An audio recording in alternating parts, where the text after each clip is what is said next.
J'ai une petite question. Est-ce que la parole de Dieu n'est pas synonyme de la parole de la réalité? Je m'explique. C'est-à-dire que si on part du principe que la réalité, elle a une structure, on est tous ici étant des êtres participants à la réalité, ok?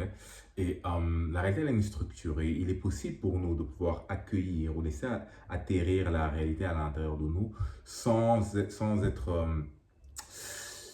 disons, séduite par des formes d'autodéception, c'est-à-dire que l'être humain a cette capacité assez intéressante de pouvoir se raconter quelque chose qui ne représente pas actuellement le contenu de la réalité, du réel, ok?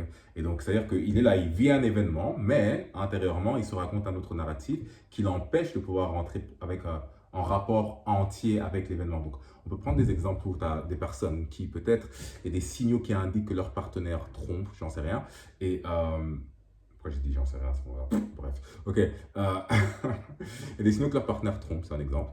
Et, et ils refusent de voir la réalité en face, en fait. Et donc, peut-être que leurs amis perçoivent ces signaux, tu vois. Il y a des choses qui sont assez claires, qui se manifestent dans des comportements. Mais la personne, non, elle veut pas, tu vois, elle veut pas, elle veut pas croire que c'est possible.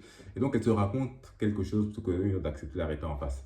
Ok, c'est comme la personne qui se fait tromper plusieurs fois et puis elle dit non, cette personne va changer, mais au final, la personne ne change pas. Ok, donc on voit que l'être humain est capable d'autodéception. Ok.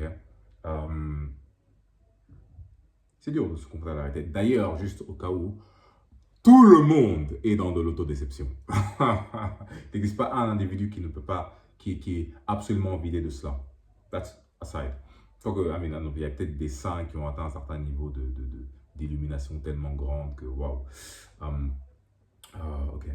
Et ce que j'essaie de dire ici, c'est quoi? C'est que comme tu es confronté à la réalité, elle est informative, elle est constituée d'une multitude d'éléments dans l'objectivité et dans l'événementiel. Donc, dans l'objectivité, dans le sens, tu as le monde physique matériel, et puis tu as la dimension narrative de ce qui est raconté entre les personnes, tu vois. Et donc, voilà, bon, on va pas parler de l'objectivité ici, parce que si j'ai mon téléphone ici qui filme et que je fais comme si, non, il n'est pas là, c'est très difficile d'être dans l'autodéception quand tes sens indiquent de manière assez immédiate quelque chose. Quoique, c'est possible. Quelqu'un peut voir son partenaire, encore une fois, qui est en train de tromper. Non, j'y crois pas. Tu vois, I don't know, tu vois. Et bref, ok. So, histoire de rester dans une ligne directrice adéquate ici, on est capable d'autodéception. Donc, on est capable de se raconter quelque chose à la place de laisser la réalité venir nous informer sur son contenu actuel.